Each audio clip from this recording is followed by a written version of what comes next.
friends, and a very warm welcome back to my painting channel, and welcome back to part 4 of painting the Fellowship of the Ring. And in this video we're going to be painting Frodo Baggins, and as always my friends, we're just going to start by painting the skin, and we're just going to use this beige red colour from Vallejo, and we're using a nice thin coat just to paint across the face and the hands to make sure that we cover all of those skin areas in a nice even coat of this colour. This is always my one of my favourite go-to colours for a base coat on skin. I'm going to make sure to paint over the feet as well. It is quite easy to forget about the feet with hobbits. Normally, because you're so used to painting boots on miniatures, it can be a little bit easy to overlook the fact that they have that they don't wear shoes. So once the skin is done, we're just going to move on and paint the cloak, and we're using the same colour for the cloak as we used for Sam.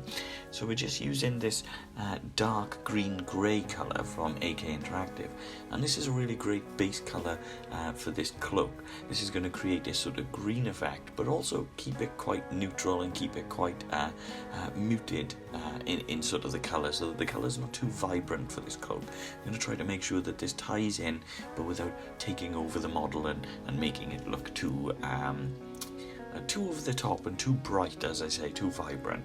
So just be careful around the cloak, just going around the neck with the hand and faces, just to make sure that you don't cover any of that skin. And then we're just going to paint the little waistcoat using a orange brown. This is a very quick and easy little base colour to paint. So I'm just going to paint this just inside. Just being careful not to get this onto the skin. You don't have to be too careful about the coat, because we're just going to paint over that next using a red leather. Now this is a really nice sort of base colour as well. This is a nice sort of brown colour, but it's also got a really nice red tint to it, so this creates a little bit more character and a little bit more colour. Adding that together with the orange brown that we've used for the waistcoat, this is going to make Frodo really stand out in the group of hobbits that we're going to paint, because I know that each group of the hobbits, or each hobbit in the group, has slightly different colours. So I've been looking at and researching as many different things as I can from the movies and from artwork and different things like that. And it seems like Frodo tends to be wearing a lot of browns, but a lot of browns that are slightly different colours. So that's why I've opted for the orange brown and the red leather. Now from there I'm also going to paint his trousers, and we're going to paint these using the dark rust. Dark rust again is one of my favourite colours. This is a really good dark base brown. This is a really great colour that you can build up from later. So this is what we're just going to paint with the trousers. I'm also going to put this just across the hair as well. Again, because this is such a good dark colour, you can build this up in different ways using different browns a little bit later. So just being careful not to get this onto any of the colours that we've already placed. Now we're going to do something completely different here, and we're going to use an electric blue to paint the sword. So Sting here is glowing blue because we are close to goblins. So I'm just going to paint this as a base colour with this electric blue, and then we'll build this colour up into a lighter colour, almost as if it's glowing and shining, using a little bit of what they call OCL later. Now once all of those base colours are done, I'm just going to use Agrax Earthshade, and I've added a small drop of water to this just to allow it to mix and move and manipulate around the model just a little bit freely, and also to try to avoid it being too harsh. Now to make this an easier painting, we're going to cover the whole miniature in the same colour. So we're going to cover the whole miniature in the same wash here. And we're just going to manipulate this around the face and things so that it doesn't pool too much in certain areas. The reason why I'm painting it all in the same colour is just so that it ties the miniature together. It makes it a little bit easier to paint. It'll be easier to build those colours back up. And of course, because Frodo is wearing a lot of browns and a lot of earthy tones, by using an earth shade colour, a brown sort of wash, this is going to tie those earthy colours and earthy tones together. So I'm just trying to be careful not to let it pool too much in certain areas, but just trying to cover the whole miniature as much as we can. Now we're going to start by painting the more difficult area, so the harder to reach area first. So we're going back to that orange brown, and now I'm using a very fine detail brush. I'm using a very small detail brush indeed, and we're just using the very tip of our brush here just to build up some of those colours again. And again, as you can see, I'm leaving some of, and you want to try to be as careful as possible when painting in some of these smaller and harder to reach areas, just to try to make sure that you don't get the paint on the other points. So you're just trying to use as small smaller brush as possible and be as careful and as detailed as you possibly can. And you can build these layers up as you go. Now I'm mixing the orange brown next with a small amount of dwarf skin, and I'm using this colour as a highlight colour. So we're going to paint the same area, and we're just going to try to catch, instead of painting the whole thing, we're just going to try to catch the raised areas. So the areas where those folds and creases are going to look like they are there. So we're going to paint this, as you can see, using that fine detail brush again, and we're just trying to catch those areas that make the folds sort of pop a little bit, and this is going to create that highlight. Now once we've done that, we're moving back onto the red leather, and with the red leather I'm just going to paint nice even thin coats onto the coat, so just onto the jacket area, so just around the arms here, and of course down on the flowing parts of the coat as well. Now what I'm doing with this is I'm trying to paint this using sort of the paint brush to create kind of creases or kind of textures through the miniature. So as I like to do, I don't mind the paint being a little bit rough or a little bit scratchy, and as you can see I'm just trying to leave a few little bits where the shade is sat and pooled, and that's just creating that element of depth to this miniature. And that's all I'm doing here, is building this, and this is going to create a little bit more texture to the miniature, so it's not just one flat colour. This will make and tie into the fact that the clothing and things aren't perfect, so they are a little bit sort of handmade or a little bit worn and things like that. And that's all I'm doing to create a highlight with this one, is I'm just adding a small amount of bone white into this one. So this is the red leather and the bone white together, and then using this in a little bit more of a thin down paint, so just thinning the paint slightly more than I would, just using a little bit of water just to allow the paint to move and flow nice and quickly and easily off the brush. I'm just then going to try to create as many sort of edges or as much detail as I can onto those folds. So as you can see, I'm just being very, very careful about which areas that I'm picking out and the way that I'm painting this down then. And there we go, just using the brush strokes again, as I've said previously, just to create those folds and the element of texture and tone and creases and all these different things, just add into the overall character of the miniature.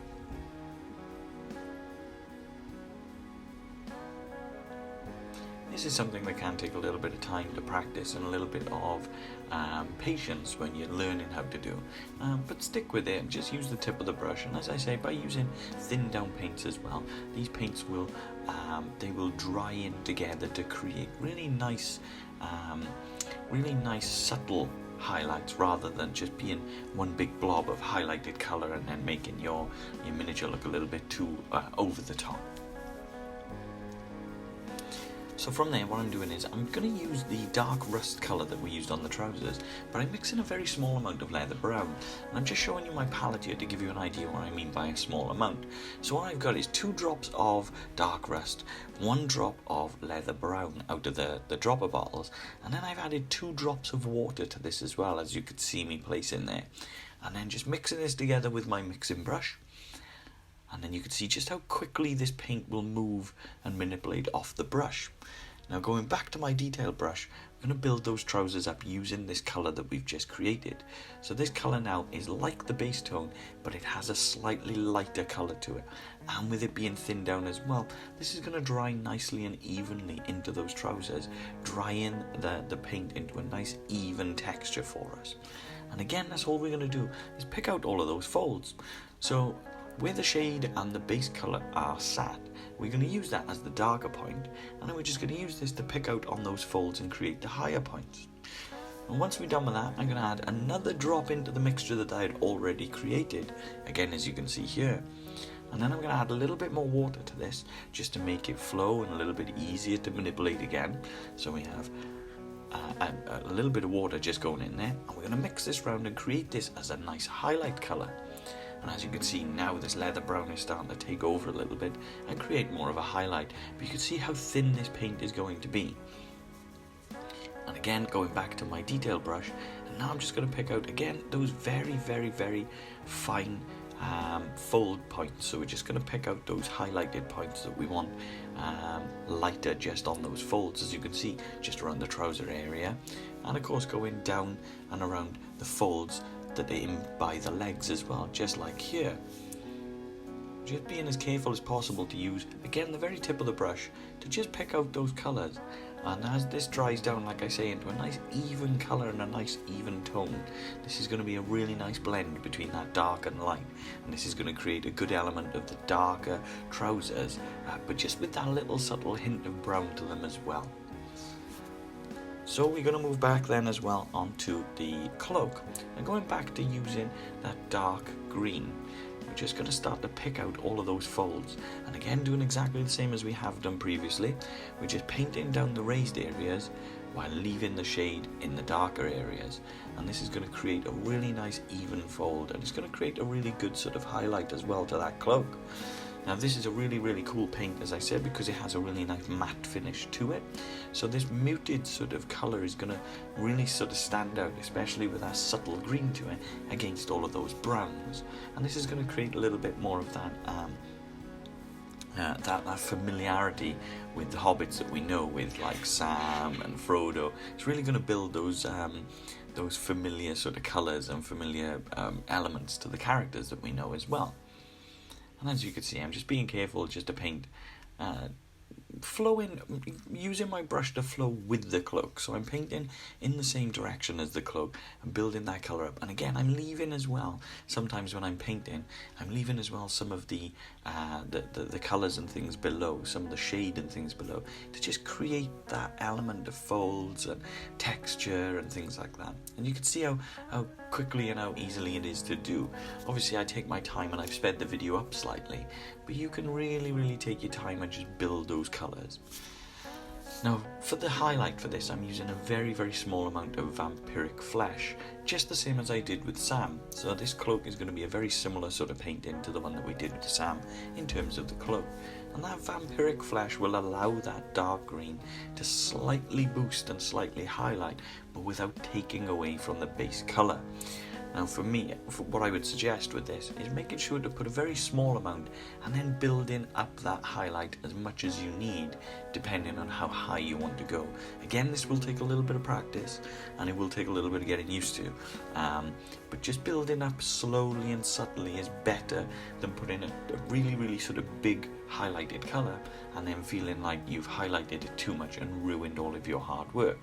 So build up slowly and in stages, and the more you get used to it, then you kind of get to know how much you want to mix and blend to create those highlights. And that's all I'm doing with this highlight, is exactly the same thing as I did with the original colour, is I'm just going across now the very tips and the very edges of the cloak. As you can see, I'm trying to be very picky with this and very detailed with this, and I'm just trying to catch as much of just the very raised points as I can. And again, that's creating a nice level of texture and tone between the darker bits, the medium tone, and then of course the highlight as well. And again, using the tip of the brush, I'm just creating that element of folds and that element of where the light is catching onto this cloak as well. And once the cloak is done, I'm going to move back on to doing the skin. Now normally I would do the skin completely first, but because I used the same wash to wash down this entire model, I'm going to use the skin as one of the last stages of the model before we move on to the sword. And pretty much that's all I'm doing, is I'm going back to the base colour with that beige red and using a nice thin down colour. I'm just slowly building this back up using the tip of the brush. And as you can see, I'm just going across the hand, the nose, the forehead, the cheekbones, the chin, things like that, areas where I think the light is going to catch the most. And we're just building that up slowly. And the beauty, again, using those thin down paints, is that it's going to dry down a lot more natural and a lot more subtle, creating a much nicer effect to the model. So yes, just try to be as detailed as possible, as careful as possible with the very tip of the brush. Also, don't forget, once again, about doing the feet. It is easy to overlook the little hobbit feet, so we don't want to do that. Just want to use the same colour and the same very tip of the brush as well, just in between. I'm painting the toes and around by the heels and things like that.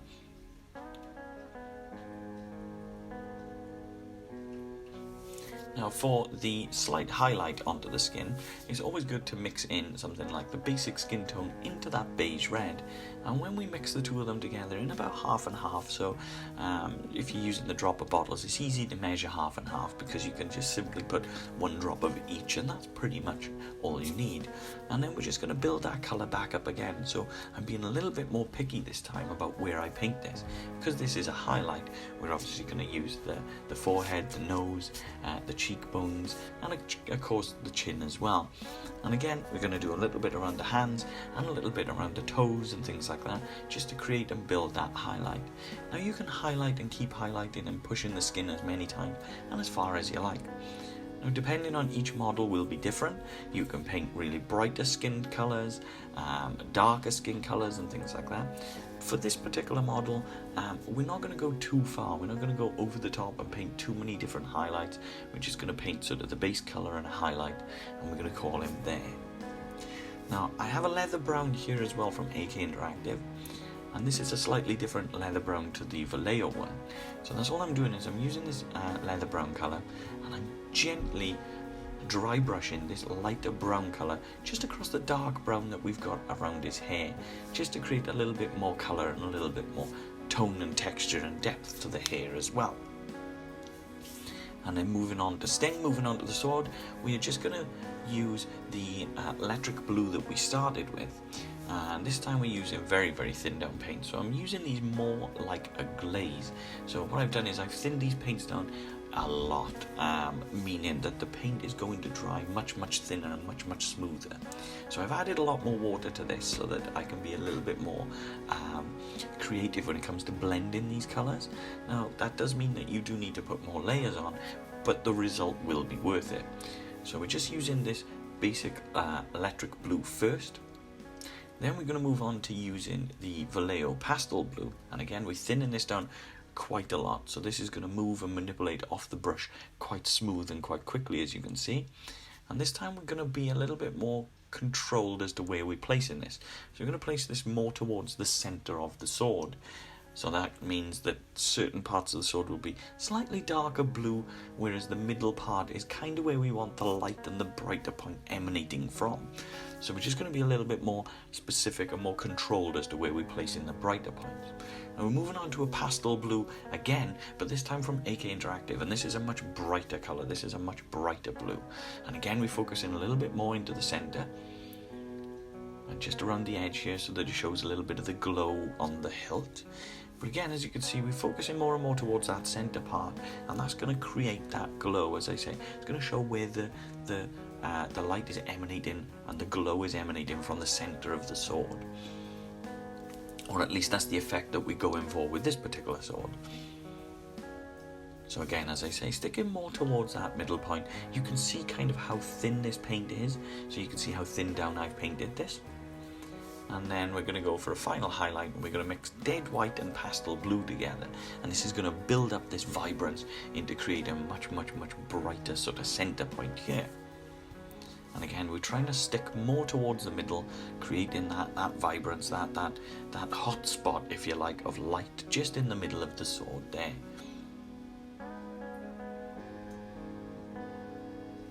And then for a final stage, we're just going to use the dead white on its own. And we're going to be very, very selective, and we're just going to paint a few of the really, really tiny details. So just a little bit around the hilt, and a little bit just around the edge of the sword and things like that, just to kind of pick out some of the details, so that the sword isn't just like a base kind of colour. We're just going to pick this out, and this will create a little bit more depth. So it's kind of showing the shiny edges of the blade and things like that. As you can see, I'm being very, very cautious and very careful to paint this down the centre and both edges as well.